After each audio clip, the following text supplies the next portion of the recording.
Saya tanya nih, kenapa kita sholat? Tuh, udah puluhan tahun sholat, nggak tahu kenapa harus sholat. Satu kan jelas tadi saya jawab kan, membuktikan keimanan kita kepada siapa? Allah. Itu baru hablum minallahnya. Sedangkan dalam Islam itu kan dua konsepnya, hablum minallah, yang kedua hablum minal makhlukat. Bukan hanya dengan manusia, dengan hewan, dengan tumbuhan dan sebagainya. Nah, kalau yang pertama kaitan dengan Allah, selesai kita. Begitu salam, selesai dengan Allah. Kaitan dengan manusianya apa? Maka muncullah Quran surah ke-29 ayat ke-45. Innas salata tanha 'anil fahsya'i wal munkar. Kaitan dengan manusianya, setelah sholat itu, sholat yang benar ditunaikan mampu merubah orang yang sholat itu menjadi lebih baik, terbebas dari dua sumber keburukan, baik fahsya yang bersumber dari syahwat, zina, pornografi, porno aksi, LGBT, kata-kata jorok. Jadi nggak ada orang sholat kalau sholatnya benar itu kata-katanya kotor tuh nggak ada. Nggak ada orang sholat yang terjebak LGBT. Nggak ada orang yang sholatnya benar yang senang pornografi. Nggak ada orang yang sholatnya benar yang senang dengan perbuatan-perbuatan menyimpang. Nggak ada. Ya contoh paling gampangnya kan dulu pezina banyak di era-era dakwah Nabi jahiliyah itu. Dan semua jenis zina mereka itu khatam. Semua jenis zina khatam.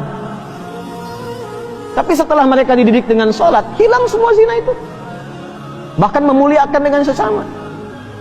Mungkar itu keburukan yang diingkari oleh hati, sumbernya nafsu perut dan akal.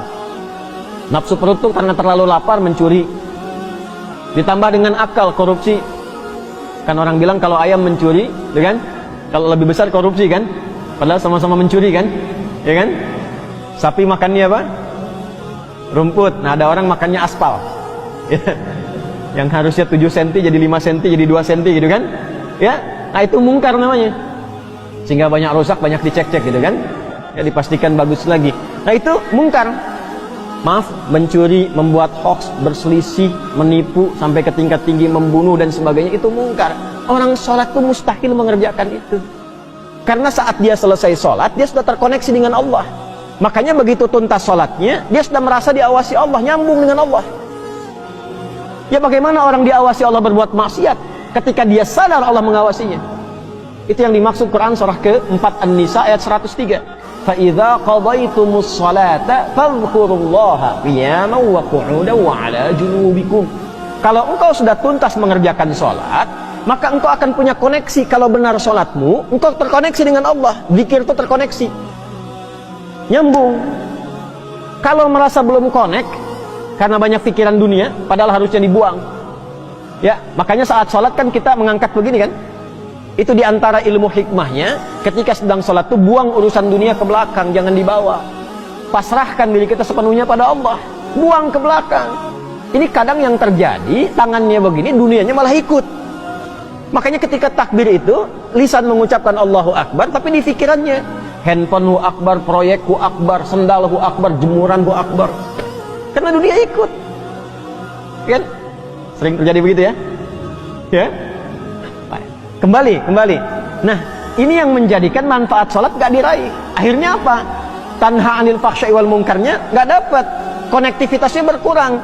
Untuk menutup itu pasca sholat, kemudian diajarkan zikir. Kenapa akhirnya istighfar, zikir pertama yang kita ucapkan?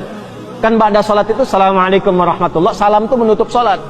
Assalamualaikum warahmatullahi wabarakatuh. Assalamualaikum warahmatullahi wabarakatuh. Selesai nih. Bukankah setelah itu istighfar? Istighfar dulu kan?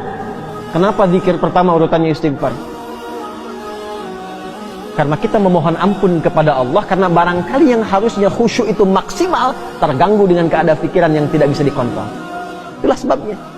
Nah, istighfar itu membuka kita supaya menyambung terus, sehingga ketika subhanallah, alhamdulillah terkoneksi. Keluar dari masjid sudah ingat Allah. Makanya kalau keluar dari masjid ingat Allah, tidak akan pernah terjadi tertukar sendal. Ingat Allah. Nggak ada kehilangan kotak infak. Nggak ada. Nah, kalau keluar dari masjid saja sudah bagus, apalagi dibawa ke rumah, dibawa ke kantor, nggak akan berbuat maksiat.